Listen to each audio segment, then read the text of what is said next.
Hey guys, welcome to another episode of the Nihongo Master podcast. I'm your host Azra, and this week's episode will be our last one for 2020. So we're going to end this strange year off on a magical note. And Japan's winter season is nothing short of a picture-perfect winter wonderland. Maybe I glorify the cold and snow because in Singapore, it's nothing but hot and humid summer. But then again, when you actually experience the powdery snow and sunny winter's afternoon in Japan, you'll be in love with winter as much as I am. But that's not all that makes the cold season here magical. There are tons of activities and events happening during this time. We got to thank the Japanese for making the best out of any situation. So if you're not convinced that winter is probably one of the best seasons for travelling in Japan, I'm here to reassure you otherwise. Wowing you with the top activities you can do, including snow sports and fairy tale-like illuminations, to the top events to participate in, like annual winter festivals and the biggest event of the year, New Year's itself. So without further ado, grab your mufflers and mittens, as well as those vocab books, and let's ride through the magical and surreal beauty of Japanese winter.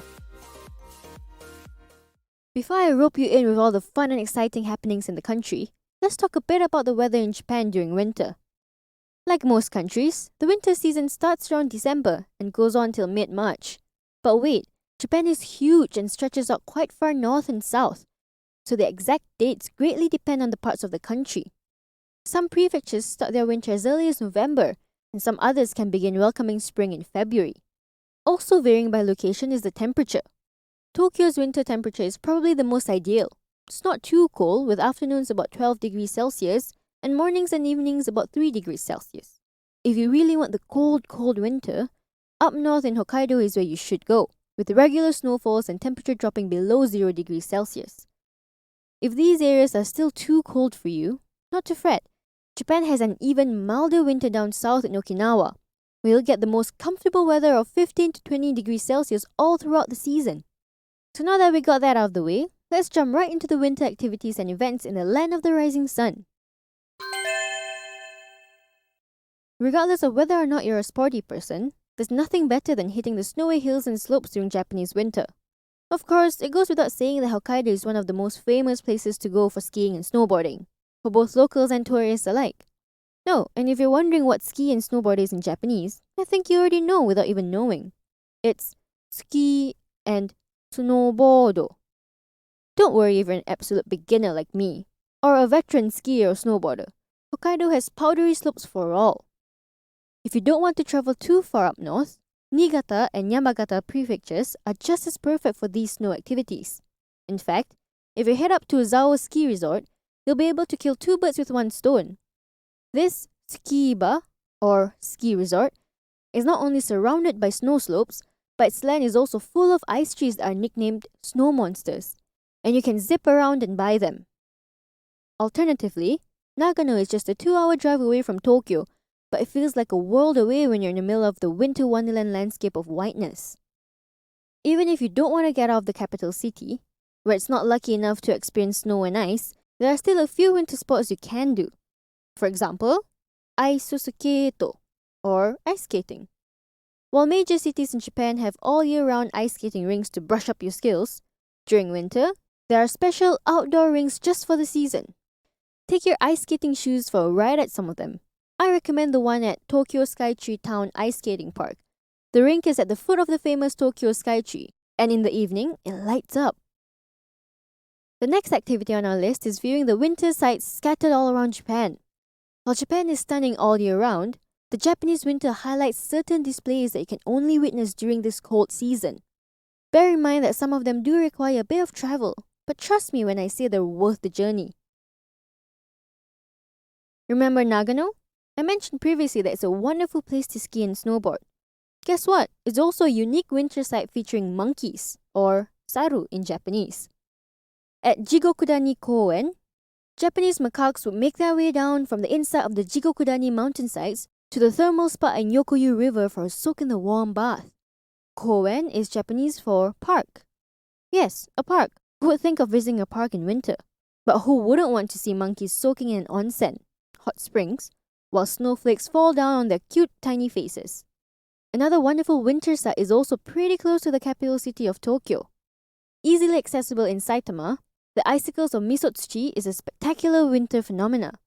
The enormous icicles are created by water flowing from the cliffs, and during peak season, These icicles will be lit up in a bluish hue and giving off a mystical ambience unlike anything you've seen before. For those itching for an adventure, the Gifu Prefecture has a hidden gem. While beautiful all year round, this designated UNESCO World Heritage Site is especially stunning in winter. The Mura village, called Shirakawago Village, is pretty amazing with its conservation of unique architecture of the houses. The Gasho Zukuri farmhouses are being greeted by snowfalls and also illumination events that light up the entire village. It's like a scene in the movies, I promise you that much. Speaking of illuminations, that's our third winter activity you need to do when you're in Japan during the season. Japan is a winner when it comes to winter illumination. Just walk down any street in downtown areas like Shinjuku and Shibuya. You'll be greeted by tiny bulbs of light that decorate basically everything, including trees and buildings, to put on a choreographed light show.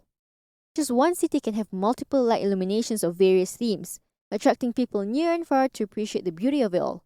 I'm one of those people, if I have to admit. Nagoya, a city between the capital city Tokyo and another major city Osaka, is home to one of Japan's largest illumination events called Nabana no Sato. Originally a flower park, or Hana Kouen in Japanese, and already attracting visitors all year round, it is especially beautiful in winter when millions of LED lights decorate the park in a different theme each year. Walking around has you fully immersed in the action of it all, but there's also an observation deck for a magnificent panoramic view of the display. Head even further down south to Nagasaki for a unique light display taking place in a Dutch theme park called Huis Bosch.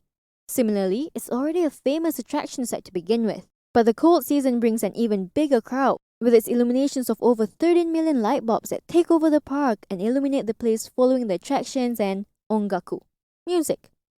The theme park is huge.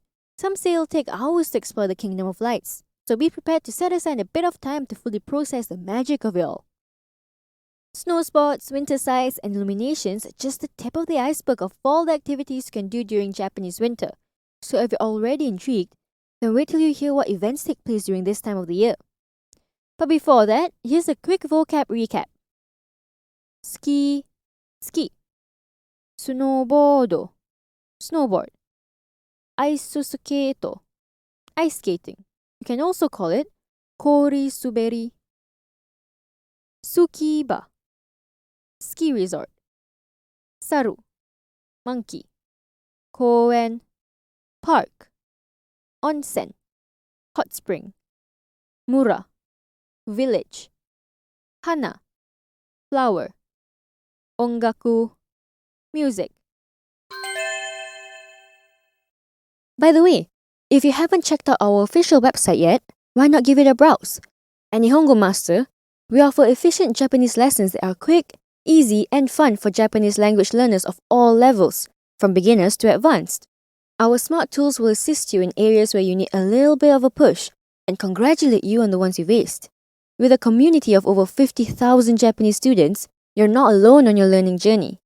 Make new friends and improve together with our point system, collecting points as you go along. Ask away any questions you have on our group discussion pages. There's sure to be others as well as our Japanese instructors that are quick to answer.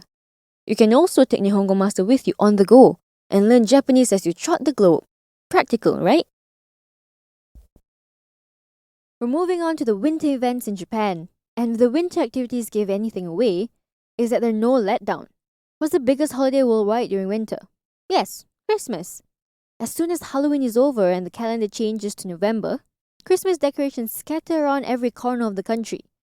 Not only that, dozens of Christmas ichiba, markets, pop up, and in the capital city of Tokyo, there's more than just a few. The most popular one is the Roppongi Hills Christmas Market that features everything from Christmas-related goodies to German delicacies. Every year, it gets packed with locals and travelers alike who want a piece of handmade ornaments, home-baked treats, a glass of hot wine, or a sip of rum-hot chocolate. The last one's my personal favorite, by the way. Less than an hour away from Tokyo's city center, you can find Yokohama Red Brick Warehouse. On a normal day, it's a shopping area that's perfect for local finds and cute cafes. In winter, it transforms to accommodate the festive Christmas occasion, full of twinkling lights, a big decorated tree, and rows of unique stalls selling treats and yummy bites. It's here as well where you can combine this winter event with a winter sport, ice skating. The Yokohama Red Brick Warehouse Christmas Market has a huge ice skating rink for people of all ages to try their hand at this winter activity. The festivities doesn't end when Christmas does. The Japanese take every opportunity they can get to host matsuri. That translates to festivals. So why not during the winter season too? Cities go all out during this time of the year, and you get to witness everything from ice sculptures to fireworks and winter special performances. Tokyo alone has a couple, and that's pretty much a given since it's a capital city and all. But even the coldest city, Hokkaido, despite being extremely cold up north, commemorate the flicks and chills with a few festivities. The locals lift their spirits by organizing an annual, week-long event, Sapporo Snow Festival. The city turns into a winter wonderland that invites over 2 million visitors each year, travelers and locals alike. The highlight of it all is the ice sculpture, or setsuzo, display. Another must-see winter festival is the Unishigawa Kamakura Festival that takes place in Tochigi Prefecture, where tons of dome-shaped snow sculptures are lined up. In the evening, they light them up featuring orange, twinkling glows. Don't confuse it with the city called Kamakura, which is the home of the gigantic Buddha statue. Last but not least on our list of winter events in Japan is the New Year's, or Shogatsu in Japanese. If you listen to one of our earlier episodes, episode 4, the top 4 culturally significant Japanese festivals, then you already know about this festivity.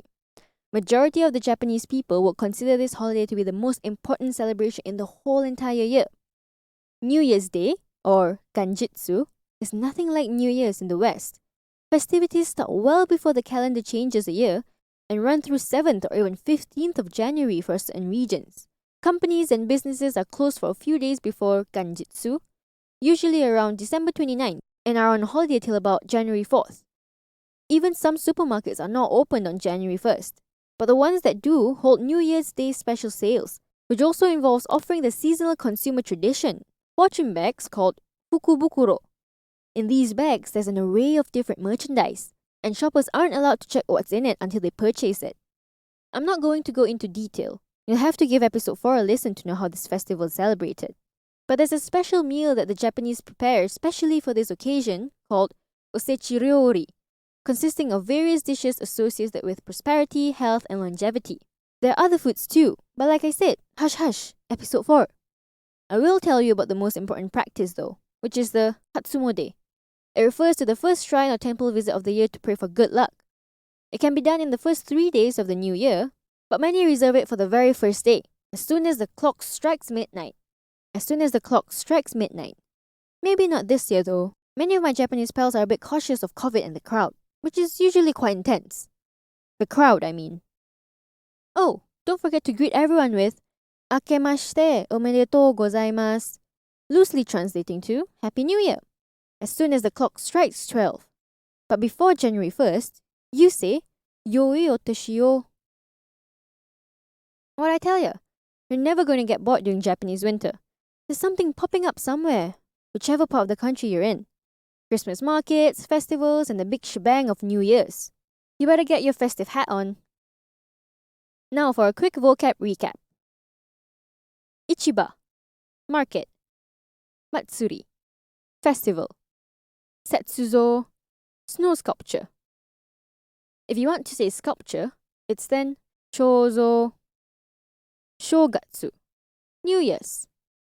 Ganjitsu, New Year's Day. Fukubukuro, fortune bags. Osechi ryori, a special meal eaten during the New Year's festivities. Hatsumode, first shrine or temple visit. With so many things to take part in, there's no doubt that a trip to Japan during winter will be an adventurous one. But I bet some of us would wake up one day and think, no, I don't want to get out of bed today. Trust me, I get that. That's me too. So here are my top 3 things for you so that you can fully exploit the Japanese winter. Number 1, challenge yourself and go outdoors. It's easier for us to just stay anywhere indoors where there's heating. It's comfortable and the safest choice. Most of us have that as the go-to plan during the winter. But when you're in a country like Japan, don't limit yourself. Take advantage of the country's winter season and get involved with the various outdoor activities and festivities. No country celebrates winter much like Japan, so don't waste your precious time in this magical country in a shopping mall, and instead head outside and play. Number 2. Pack appropriately. It goes without saying that the winter season calls for thicker clothing, but that's not all that you should be packing. Think of the smaller details. Put a thermos flask in your bag so you always have access to hot water to sip on when your insides are getting cold. Stock up on heat packs as well, and trust me when I say that they will be your best friends throughout winter. If you have stuff that can keep you warmer outdoors on top of your winter clothing, then there's no excuse to always stay indoors. Number 3. Plan your adventures. Planning a trip goes without saying, but it's extremely important, especially during winter in Japan. There's an extended holiday period consisting of the days before New Year's and even the days after. Many shops will be closed, and locals take this opportunity to travel domestically or go back to their hometowns. Because of that, prices for accommodation can rise drastically, and popular attractions can be extremely crowded. If you prefer a little bit of peace and quiet, as well as experience Japan when it's at its peak, with shops open and all, then avoiding this busy time would be best. Oh, and when you're traveling to the countryside of Japan, be prepared to wait an hour for the next bus or train. They don't come as often as in the city, and they're definitely not as efficient as Tokyo or Osaka's transport system. If you're traveling to the outskirts of Japan, rent a car if you can. They'll save you a lot of travel time, and by that I mean waiting time. And with that, we've come to the end of our magical ride through Japan's winter landscape. From all sorts of activities like snow sports and winter sightseeing, to events like winter festivals and the long-awaited New Year's. You're for sure not going to be bored when you're in town during this time. One important festivity after the New Year's, which I didn't mention, is Seijin no Hi, Coming of Age Day. That's one to look out for in the next podcast episode, the first one next year. But until then, head over to the Nihongo Master blog if you're interested in reading up on topics like these some more. And if you're keen on picking up some more Japanese for yourself, you can find us on Twitter, Facebook, Instagram, and the official website to learn more. Thank you so much for listening in. Join me in the next one where I'll be walking you down another avenue of Japan's rich culture. それじゃあ、良いお年を。Happy New Year!